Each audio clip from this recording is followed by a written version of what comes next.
कैसे हैं मेरे प्यारे बच्चों। स्वागत है आपका संस्कृत की कक्षा में। आपकी पाठ्य पुस्तक देववाणी कक्षा 7 by Eduraise India from Amit publishing house के साथ बच्चों हम शुरू करेंगे पाठ संख्या 5 जिसका नाम है सुवचनानि। अष्टादश पुराणेषु व्यासस्य वचन द्वयम् परोपकारः पुण्याय पापाय परपीडनम्। अष्टादश पुराणेषु यानी कि 18 पुराणों में व्यासस्य वचन द्वयम् महर्षि व्यास के 2 वचन हैं, परोपकार पुण्य के लिए और दूसरों को सताना पाप के लिए है।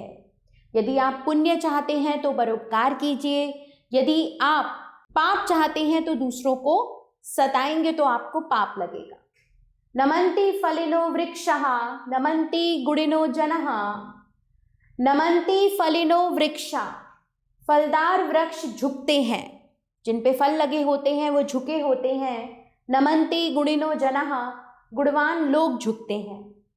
शुष्क वृक्षाश्च मूर्खाश्च न नमन्ति कदाचन, अर्थात वो स्वभाव से विनम्र होते हैं किंतु सूखे पेड़ और मूर्ख कभी नहीं झुकते हैं।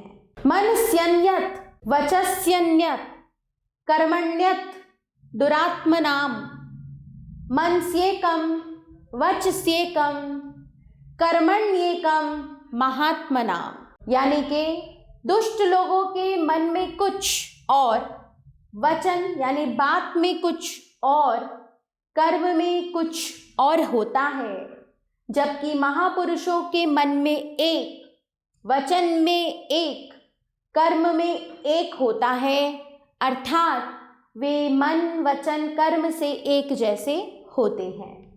अयम निजः परो वेति गणना लघुचेतसाम उदार चरितानाम तो वसुधैव कुटुंबकम। यह अपना है, यह दूसरे का है, ऐसी गणना छोटे हृदय वाले करते हैं।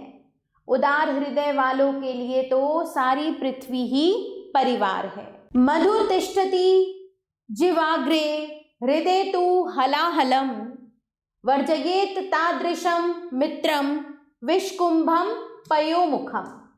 यानी कि जिसकी जीभ पर मधु रहता है, अर्थात जो वाणी में मधुरता रखता है किंतु हृदय में भयंकर विष भरा होता है, ऐसे मित्र को उसी प्रकार से छोड़ देना चाहिए जिस तरह से मुख पर दूध लगे हुए विष से भरे घड़े को तुरंत छोड़ दिया जाता है। अधमः धन मिच्छन्ति धनमानम च मध्यमः, यानी कि निम्न लोग धन चाहते हैं, मध्यम लोग धन और मान चाहते हैं।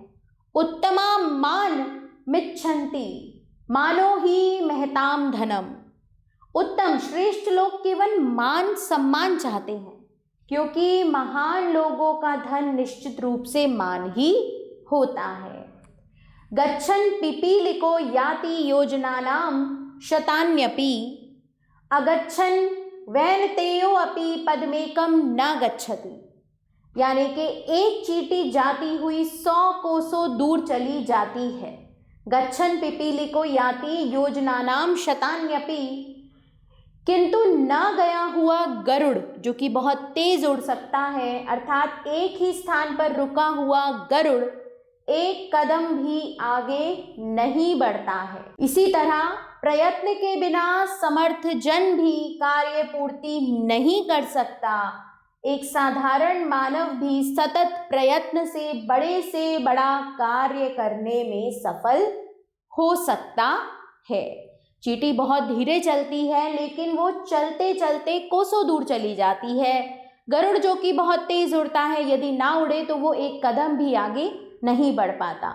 यही हमारे साथ है, यदि हम परिश्रम करेंगे तो हम अपने हर कार्य को पूर्ण कर पाएंगे, लेकिन अगर हम कर सकते हैं लेकिन नहीं करेंगे तो वह कार्य पूर्ति नहीं होगी।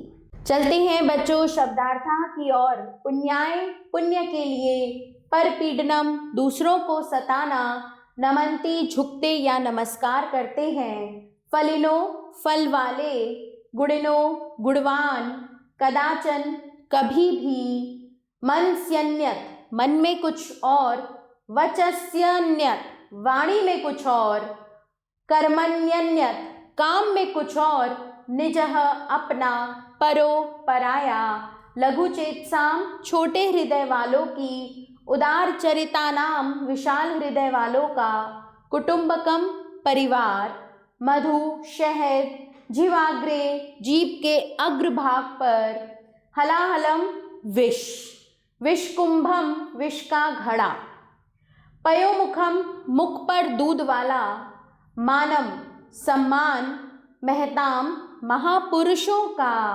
वर्जयेत त्यागना चाहिए, गच्छन जाते हुए, पिपीलिको चीटी, योजनानाम शतान्यपि 100 योजन भी, वैनतेयो अपि गरुड़ भी, पदमेकम एक कदम भी, अधमः निम्न। शुरू करते हैं बच्चों पाठ का हम अभ्यास कार्य।